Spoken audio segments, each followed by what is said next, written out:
আলহামদুলিল্লাহ।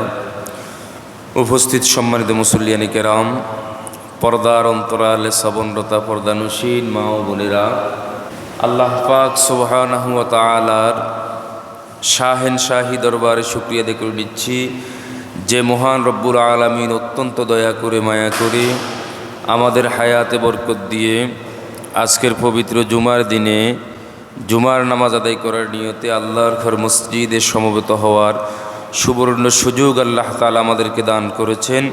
এজন্য আমরা সকলেই মালিকের শুকরিয়া আদায় করে নিচ্ছি। আলহামদুলিল্লাহ। রব্বানা লাকাল হামদ হামদান কাসীরা তাইয়িবান মুবারাকান ফীহি। রব্বানা লাকাল হামদু কামা ইয়ানবাগি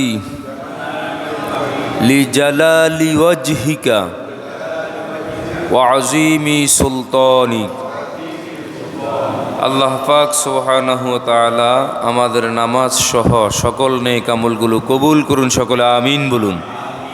সম্মানিত উপস্থিতি, প্রিয় হাজিরিন, আমি আপনাদের খেদমতে পবিত্র কোরআনুল কারীমের সূরা আল মুমিনুন এর 115 নম্বর আয়াতে কারিমা তেলাওয়াত করেছি। নবী করিম সাল্লাল্লাহু আলাইহি ওয়াসাল্লামের অগণিত বাণী থেকে সহিহ বুখারী শরীফে হযরত আব্দুল্লাহ ইবনে আব্বাস রাদিয়াল্লাহু আনহুমা থেকে বর্ণিত একটি হাদিস শরীফ পড়েছি। আপনারা দোয়া করবেন, আল্লাহ তাআলা তৌফিক দান করলে একেবারে অল্প সময়ের আলোকে কিছু কথাবার্তা বলার জন্য চেষ্টা করব। ওয়া মা তৌফিক ইল্লা বিল্লাহ। প্রিয় উপস্থিতি, আজ 25শে জিলহজ 1447 হিজরি। আজকে জিলহজ মাসের 25 তারিখ। আরও একটি বছর আমাদের থেকে বিদায় নিচ্ছে, নতুন বছর আসবে, মুহররম মাস শুরু হবে। সময় চলে যায় কিন্তু আমল থেকে যায়। সময় কেউ ধরে রাখতে পারবে না, সময়ের গতিতে সময় যাবে, কিন্তু যদি কিছু আমল করতে পারি এই আমলটা আমাদের জন্য থেকে যাবে ইনশাআল্লাহ। সময় এমন এক নিয়ামত যা একবার চলে গেলে আর ফিরে পাওয়া যায় না। এই যে আমরা ছোট ছিলাম, আমাদের শৈশব কৈশোর কত স্মৃতি আমাদের মনে পড়ে।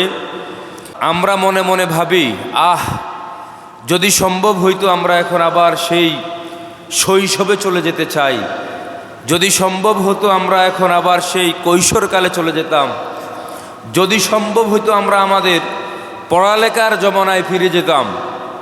কিন্তু বলেন সম্ভব? সময় কারো জন্য থেমে থাকে না। সময় সময়ের গতিতে সামনে অগ্রসর হচ্ছে।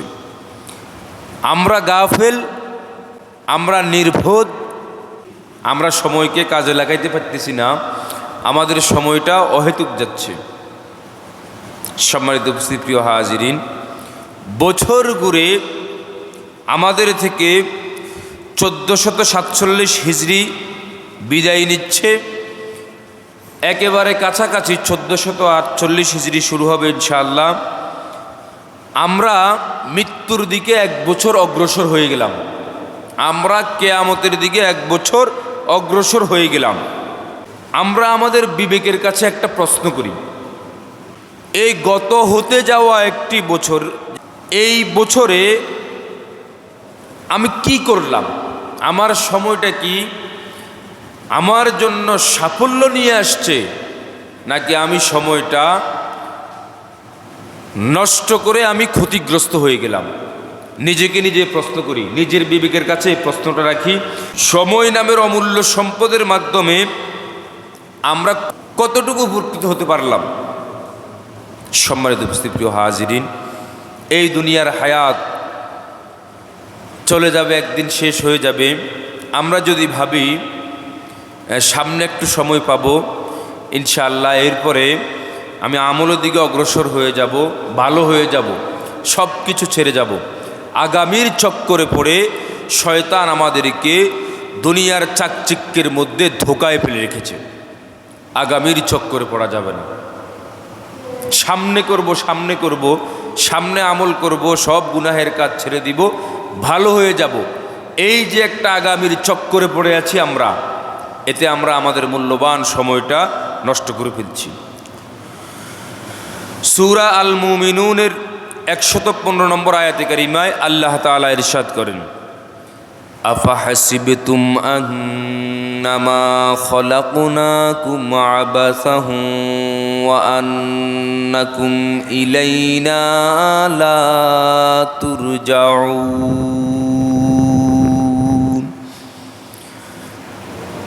আল্লাহ পাক রব্বুল আলামিন বলেন, তোমরা কি ভেবেছো তোমাদেরকে আমি অনর্থক সৃষ্টি করেছি, অহেতুক সৃষ্টি করেছি, তোমাদেরকে এমনি এমনি সৃষ্টি করেছি, আবার তোমাদেরকে আমার কাছে ফিরে আসতে হবে না।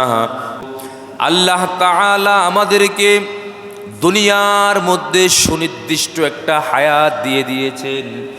দুনিয়ার একটা হায়াত দিয়ে আল্লাহ দুনিয়ার মধ্যে আমাদেরকে ছেড়ে দিয়েছেন, আর দুনিয়ার মধ্যে আল্লাহর ইবাদত বন্দেগী করে পরকালে মুক্তির জন্য মুক্তির সামান তৈরি করার নির্দেশ দিয়েছেন। যদি কোনো মানুষ ভাবে যে দুনিয়ার হায়াতটা এমনি এমনি শেষ করে আমি এমনি এমনি শেষ করে দিব, আমার পরকালে হিসাব নিকাশ হবে না, তবে এটা ভুল। আমাদেরকে অবশ্যই অবশ্যই আল্লাহর কাছে ফিরে যেতে হবে, ঠিক না? আমাদেরকে একদিন আল্লাহর কাছে ফিরে যেতে হবে। একটা সময় শেষ হওয়ার পর আল্লাহর দিকে ফিরে যেতে হবে। আফাহাসিবতুম আন্নামা খলাকনাকুম আবাসান ওয়া আন্নাকুম ইলাইনা লা তুরজাউন। আমাদেরকে আল্লাহর কাছে ফিরে যেতে হবে। দুনিয়ার হায়াতের সকল হিসাব আল্লাহর কাছে দিতে হবে। ভালো কাজ যদি করতে পারি, ভালো কাজেরও আল্লাহ তাআলা পুরস্কার দিবেন, নেক কাজের প্রতিদান দিবেন, পুরস্কার দিবেন। খারাপ কাজও যদি করি, এই খারাপ কাজের জন্য আল্লাহ তাআলা শাস্তির মুখোমুখি করবেন। আল্লাহ তাআলা পবিত্র কুরআনুল কারীমের সূরা জিলজালের ইরশাদ করেন, ফামান ইয়ামাল মিসকালা যাররাতিন খায়রান ইয়ারাহ। কোনো ব্যক্তি যদি অনুপরিমাণও ভালো কাজ করে, আল্লাহ তাআলা সেই অনুপরিমাণ ভালো কাজেরও হিসাব তাকে দিয়ে দিবেন। এরপর আল্লাহ তাআলা বলেন, ওয়ামান ইয়ামাল মিসকালা যাররাতিন শাররান ইয়ারাহ। আর কোনো ব্যক্তি যদি অনুপরিমাণও খারাপ কাজ করে, গুনাহের কাজ করে, আল্লাহ পাক রব্বুল আলামিন সেই অনুপরিমাণ খারাপ কাজেরও তাকে হিসাব দিয়ে দিবেন। এজন্য আমার ভাইরা, আলের মা বোনেরা, আমরা আমাদের সময়টুকু কাজে লাগানোর জন্য চেষ্টা করব ইনশাআল্লাহ। আমাদের একটি বছর শেষ হতে চলেছে, আগামী নতুন করে একটা বছর আমাদের সামনে আসতেছে। আমরা গত বছরের হিসাবটা টেনে, যদি ভুলভ্রান্তি তো আমাদের অবশ্যই হয়েছে, ভুলভ্রান্তির জন্য আল্লাহর কাছে তওবা করব। আগামী এক বছর, সামনের বছরে যেন আমরা আমলের দিকে অগ্রসর হতে পারি, আমাদের সময়টা যেন আমাদের জন্য সাফল্য নিয়ে আসে, আমরা সেই চেষ্টা করব ইনশাআল্লাহ।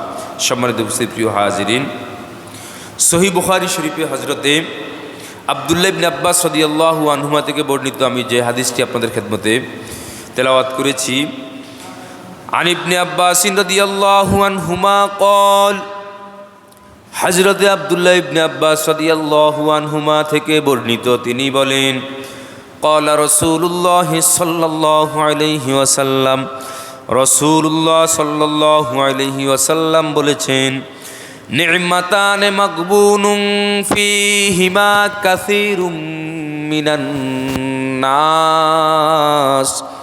দুইটি নিয়ামতের বিষয়ে মানুষ ধোঁকায় আছে, গাফলতির মধ্যে আছে। আসিহাতু, একটি নিয়ামত হচ্ছে সুস্থতা, আর অপর নিয়ামতটি হচ্ছে ওয়াল ফারাগু, অবসর সময়। আল্লাহর পক্ষ থেকে পাওয়া দুইটি নিয়ামত পেয়ে আমরা এই নিয়ামতের যথাযথ ব্যবহার করতেছি না, আমরা ধোঁকায় আছি। কিসে আছি বলেন ভাই? ধোঁকায় আছি, গাফলতি অবস্থার মধ্যে আছি। সেই দুই নিয়ামতের প্রথম নিয়ামত কি বলেন ভাই? সুস্থতা। অপর নিয়ামত অবসর সময়। কেমন ধোঁকার মধ্যে আছি? আমার সম্মানিত মুসল্লিয়ানে কেরাম, আমরা যদি এখন সুস্থ থাকি, অবসর সময় পাই, আয় হায় রে, আমাদের কপালটা পড়ে গেছে। সুস্থ থাকলে আমরা আল্লাহকে ভুলে যাই, সুস্থ থাকলে আমরা গুনাহের কাজের দিকে অগ্রসর হয়ে যাই। অবসর সময়টা খুঁজে খুঁজে আমরা গুনাহের কাজে সময়টা ব্যয় করি। আমাদের এখন সুস্থতা এখন অবসর গুনাহের কাজে কাটে। আমাদের মনের মধ্যে আল্লাহর স্মরণ আসে, আমরা আল্লাহর দিকে মোতাওয়াজ্জু হই তখনই যখন আমরা কঠিন থেকে কঠিনতর বিপদে পড়ি, যখন আমরা মুসিবতের মধ্যে পড়ি, অসুস্থ হই, তখন আমাদের মুখে আল্লাহর নাম আসে, তখন আমাদের জেহেনে আল্লাহর নাম আসে। কিন্তু সুস্থ সবল সময়ের মধ্যে আমরা আল্লাহকে ভুলে আমরা গুনাহের কাজের মধ্যে ডুবে থাকি। ঠিক কিনা বলেন ভাই? আপনি কঠিন মুসিবতে পড়েছেন, নদীর মধ্যে আপনি সফর করতেছেন, নৌকায় আরোহণ করতেছেন, হঠাৎ ঝড় এসে পড়েছে, ভয়ঙ্কর ঝড়, এবং নদীর পানিগুলার ঢেউ এত ভয়ঙ্কর রূপ ধারণ করেছে, পানির স্রোত এবং ঢেউ এত বেশি, নৌকাটা ডুবে যাওয়ার উপক্রম হয়ে গিয়েছে। বলেন তো এই সময়ে কার মনে আল্লাহর কথা মনে না আসে? আসে কিনা বলেন ভাই? এটা কেন আসছে? ওই কঠিন বিপদে পড়ে গেছে, এখন মরতে হবে, এখন নৌকাটা ডুবে আমার বিপদ হবে, এখন তো প্রাণ নাশের একটা ভয় আছে। আচ্ছা, এটাও কিন্তু ভালো। বিপদের সময় তো অবশ্যই আমরা আল্লাহকে স্মরণ করব, কারণ বিপদ থেকে আমাদেরকে উদ্ধার কে করবেন? আল্লাহ। অবশ্যই এটা ঠিক আছে। কিন্তু ভাই, এই যে আমরা সুস্থ সবল সময়ের মধ্যে আছি, সুস্থ অবস্থায় আছি, তখন কি আমরা এত খেয়াল করে গভীরভাবে আল্লাহকে স্মরণ করি? বিপদে পড়লে যেভাবে স্মরণ করি, অথচ সর্বক্ষণ আল্লাহকে স্মরণ করা, আল্লাহর স্মরণ জেহেনে রাখা, দিলে রাখা, এটা একজন মুমিনের জন্য কর্তব্য। তবেই তো আমরা গুনাহ থেকে বাঁচতে পারবো। নয় কিভাবে গুনাহ থেকে বাঁচবো? আল্লাহকে যদি আমার স্মরণ না থাকে। বিপদের সময় যেভাবে আল্লাহকে আমরা স্মরণ করি, আল্লাহকে ডাকি, বিপদ মুক্তির জন্য আমরা আল্লাহর দিকে মোতাওয়াজ্জু হই, সুস্থ সবল সময়ের মধ্যে আমরা এভাবে আল্লাহর দিকে মোতাওয়াজ্জু হয়ে থাকবো। এরপরে আমরা আমাদের অবসর সময়টা খুঁজে খুঁজে আমরা ইবাদত করার জন্য অবসর সময়টা খুঁজে খুঁজে কিছু আমল করবো, নেক আমল করবো। ভাই ভাই এখন আমাদের সুস্থ সময়টা, এরপরে আমাদের অবসর সময়টা আপনি নিজে অ্যানালাইসিস করেন, হিসাবটা করেন। সুস্থ সময়টা, এরপরে আমার অবসর সময়টা, বেশিরভাগ সময় আমরা গুনার মধ্যে কাটাচ্ছি, বেশিরভাগ আমরা গুনার মধ্যে কাটাচ্ছি। আল্লাহ মাফ করে দিন। খুব গুরুত্বপূর্ণ দুইটি নিয়ামত, অনেক দামি দুইটা নিয়ামত, একটা হচ্ছে সুস্থতা, একটা হচ্ছে অবসর সময়। এই দুইটা নিয়ামতে আমরা ধোঁকার মধ্যে আছি। যেন আমরা এই দুইটা নিয়ামতের যথাযথ ইস্তেমাল করতে পারি, সঠিক ব্যবহার করতে পারি। আল্লাহর কাছে আমরা তৌফিক কামনা করি, আল্লাহর কাছে দোয়া করব ইনশাআল্লাহ। বর্তমান সময়ের গুরুত্ব বুঝা, এখন যে সময়টা আমরা হায়াতে আছি, এই সময়টার গুরুত্ব বুঝে আগামী দিনের জন্য কিছু নেক আমল, আগামী দিন চলার কিছু পথেও আল্লাহর কাছে আমাদেরকে পাঠাতে হবে। সবাই রাজি আছেন তো ইনশাআল্লাহ? ইনশাআল্লাহ বলেন সবাই। পবিত্র কোরআনুল কারীমের সূরা হাশরের 18 নম্বর আয়াতে কারিমায় আল্লাহ তাআলা ইরশাদ করেন, ইয়া আইয়ুহাল্লাযীনা আমানুত্তাকুল্লাহা ওয়াল তানজুর নাফসুম মা কদ্দামাত লিগাদ ওয়াত্তাকুল্লাহ ইন্নাল্লাহা খাবীরুম বিমা তা'মালুন। আল্লাহ পাক রব্বুল আলামিন বলেন, ইয়া আইয়ুহাল্লাযীনা আমানুত্তাকুল্লাহ, হে ঈমানদারগণ তোমরা আল্লাহকে ভয় করো। ওয়াল তানজুর নাফসুম মা কদ্দামাত লিগাদ, প্রত্যেকে ভাবিয়া দেখুক আগামী কালের জন্য সে কি পাঠাইয়াছে। সকল মানুষ এটা ভাবিয়া দেখুক, এটা ভাবুক সে আগামী কালের জন্য কি পাঠাইছে। আমাদের সামনে একটা বিশাল সময় পড়ে আছে, পরকালের কবরের একটা জগৎ আমাদেরকে অতিবাহিত করতে হবে। কিয়ামতের ময়দানে আমাদেরকে আল্লাহর সামনে দণ্ডায়মান হতে হবে। ওই কবরের জগতের জন্য, কিয়ামতের জন্য আমরা আল্লাহর কাছে কি পাঠালাম, এটা এখন এই বর্তমান সময় আমাদেরকে ভাবতে হবে, এখনই ভাবতে হবে। পরকালের জন্য আমি আল্লাহর কাছে কি পাঠালাম। ওয়াত্তাকুল্লাহ, আল্লাহ আবারও বলতেছেন তোমরা আল্লাহকে ভয় করো।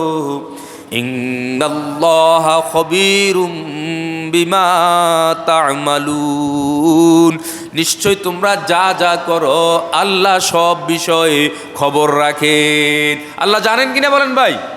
যত আড়ালে যত কাজ করি, যত গোপনে যত কাজ করি, সব কিছু আল্লাহ দেখেন, আল্লাহ জানেন, সব কিছুর রেকর্ড আমার আল্লাহর কাছে আছে। এই জন্য ভাই আমি দুনিয়ার হায়াতে কি করছি না করছি সব কিছু আমার আল্লাহর কাছে জমা হচ্ছে। আল্লাহ সব বিষয় জানেন এবং এই বিষয়ে আমাদেরকে জিজ্ঞাসিত করবেন, জিজ্ঞাসাবাদ করবেন। সম্মানিত উপস্থিত প্রিয় হাজিরিন, আমাদের আগামীর পথের পাথেয় জোগাড় করার জন্য হাদিসে পাক আল্লাহ রাসূল সাল্লাল্লাহু আলাইহি ওয়াসাল্লাম আমাদেরকে সে ব্যাপারে নির্দেশ দিয়েছেন। যেমন তিরমিজি শরীফে হযরতে শাদ্দাদ ইবনে আউস রাদিয়াল্লাহু আনহু থেকে বর্ণিত হয়েছে, আন শাদ্দাদ ইবনে আউস রাদিয়াল্লাহু আনহু আনিন নবী সাল্লাল্লাহু আলাইহি ওয়াসাল্লাম ক্বাল, হযরতে শাদ্দাদ ইবনে আউস রাদিয়াল্লাহু আনহু থেকে বর্ণিত, তিনি বলেন রাসূলুল্লাহ সাল্লাল্লাহু আলাইহি ওয়াসাল্লাম বলেছেন, আল কাইয়িসু মান দানা নাফসাহু ওয়া আমিলা লিমা বাদাল মাউত, বুদ্ধিমান ওই ব্যক্তি যে তার নফসকে নিয়ন্ত্রণ করে এবং আগামীর জন্য, মৃত্যু পরবর্তী সময়ের জন্য কিছু কাজ করে। এবার নবীর ভাষা, নবী বুদ্ধিমান কাকে বলেছেন? বুদ্ধিমান ওই ব্যক্তি যে নিজের নফসকে নিয়ন্ত্রণ করে এবং আগামীর জন্য তথা মৃত্যু পরবর্তী সময়ের জন্য কিছু কাজ করে, নেক আমল করে। এরপর নবীজি বলেন, ওয়াল আজিসু মান আতবা নাফসাহু হাওয়াহা ওয়া তামান্না আলাল্লাহ, আর নির্বোধ ওই ব্যক্তি, অসচেতন ওই ব্যক্তি, অক্ষম ওই ব্যক্তি যে নিজের নফসের দাবির অনুসরণ করে এবং আল্লাহর কাছে বৃথা আশা করে। নির্বোধ কোন ব্যক্তি? যে নিজের নফসে মনে যা চায় তা করে, নফসের অনুসরণ করে, নফসের দাবি পূরণ করে, মনে যা চাইছে তা করছে এবং আল্লাহর কাছে বৃথা আশা করা। এজন্য নবী বলেন যে সচেতন ওই ব্যক্তি যে নিজের নফসকে নিয়ন্ত্রণ করে মৃত্যু পরবর্তী সময়ের জন্য কিছু কাজ করে, নেক আমল করে। আর নির্বোধ, অসচেতন, অক্ষম ওই ব্যক্তি যে নিজের নফসের দাবির অনুসরণ করে এবং আল্লাহর কাছে বৃথা আশা করে। এজন্য ভাই নফসকে আমরা কন্ট্রোল করব, নিয়ন্ত্রণ করব, মৃত্যু পরবর্তী সময়ের জন্য কিছু সামান তৈরি করবো তো ইনশাআল্লাহ। ইনশাআল্লাহ বলেন সবাই, ইনশাআল্লাহ। সম্মানিত উপস্থিত প্রিয় হাজিরিন, ভাই আমাদের সময়টা, হায়াতটা শেষ হয়ে যাচ্ছে। আমরা আমাদের হায়াত কত গাফলতির মধ্যে কাটাচ্ছি। আজকে এখন 5 ওয়াক্ত নামাজে আমরা মসজিদে হাজির হইতে পারি না, আল্লাহর ভয় আমাদের অন্তরের মধ্যে নাই। আমার সম্মানিত যুবক ভাইরা, ফজরের সময় মসজিদ থেকে এলান হয়, আসসালাতু খায়রুম মিনান নাওম, আসসালাতু খায়রুম মিনান নাওম, ঘুম থেকে নামাজ উত্তম, ঘুম থেকে নামাজ উত্তম। মসজিদ থেকে প্রতিদিনে এলানটা আসে, কিন্তু আমার ঘুম ভাঙে না। ও যুবক ভাইয়েরা, মসজিদের এলানে আমার ঘুম ভাঙে না। আমি আল্লাহর কাছে কি জবাব দিব? ফজরের সালাত তো আল্লাহ তাআলা আমাদের জন্য ফরজ করেছেন, ফজরের সালাতটা আমি আদায় করলাম না, ঘুম থেকে জাগ্রত হতে পারলাম না। অথচ আমি আমার পছন্দের, এই যে ফুটবল বিশ্বকাপ চলতেছে, আমি আমার পছন্দের দলের খেলা দেখার জন্য অথবা পছন্দের খেলোয়াড়ের খেলা দেখার জন্য ভোর রাতে খেলাটা রাতের শেষ অংশে, ভোর রাতে অথবা সকালবেলা খেলাটা যেন মিস না হয়, আমি খেলাটা মিস না করার জন্য সারা রাত নির্ঘুম কাটিয়ে দিই। ঠিক কিনা বলেন ভাই?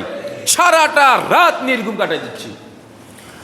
অথবা খেলাটা যেন মিস না হয়, পছন্দের দলের খেলাটা যেন আমি দেখতে পারি শুরু থেকে শেষ পর্যন্ত, পছন্দের খেলোয়াড়ের খেলাটা যেন উপভোগ করতে পারি।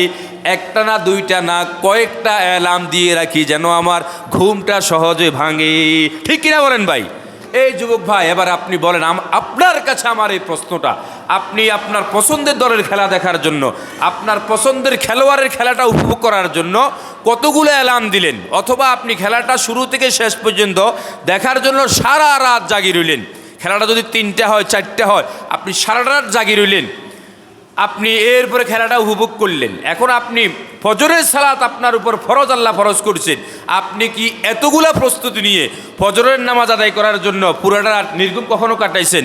অথবা ফজরের সালাত মসজিদে এসে আদায় করার জন্য আপনি 1 2 3 4টা এলান কখনো দিছেন? এই প্রশ্নটা যুবক ভাই আমি আপনার কাছে রেখে গেলাম। এটা যদি না হয়, যদি কখনো যদি এরকম না করি, আল্লাহ যদি কিয়ামতের ময়দানে আমাকে প্রশ্ন করে, ও যুবক তুমি খেলা দেখার জন্য তুমি সারা রাত জাগিয়েছিলা, তুমি খেলা দেখার জন্য 4-5টা অ্যালার্ম দিয়ে তুমি প্রস্তুতি নিয়েছ, তুমি ফজরের সালাত আদায় করার জন্য কি প্রস্তুতি নিছো? কোনো জবাব আছে আমাদের? থাকবে কোনো জবাব? আল্লাহর কাছে জবাব দিতে পারবো? এজন্য ভাই নামাজের প্রতি আমরা অভ্যস্ত হই, আমরা নামাজ পড়বো ইনশাআল্লাহ। পরবর্তী সময়, মৃত্যু পরবর্তী সময়ের কিছু সামান তৈরি করার জন্য আমরা সশস্ত্র চেষ্টা করব। সবাই রাজি আছেন তো ইনশাআল্লাহ? ইনশাআল্লাহ বলেন সবাই। আল্লাহ তাআলা আমাদের সকলকে কবুল করে সকলে আমিন বলুন।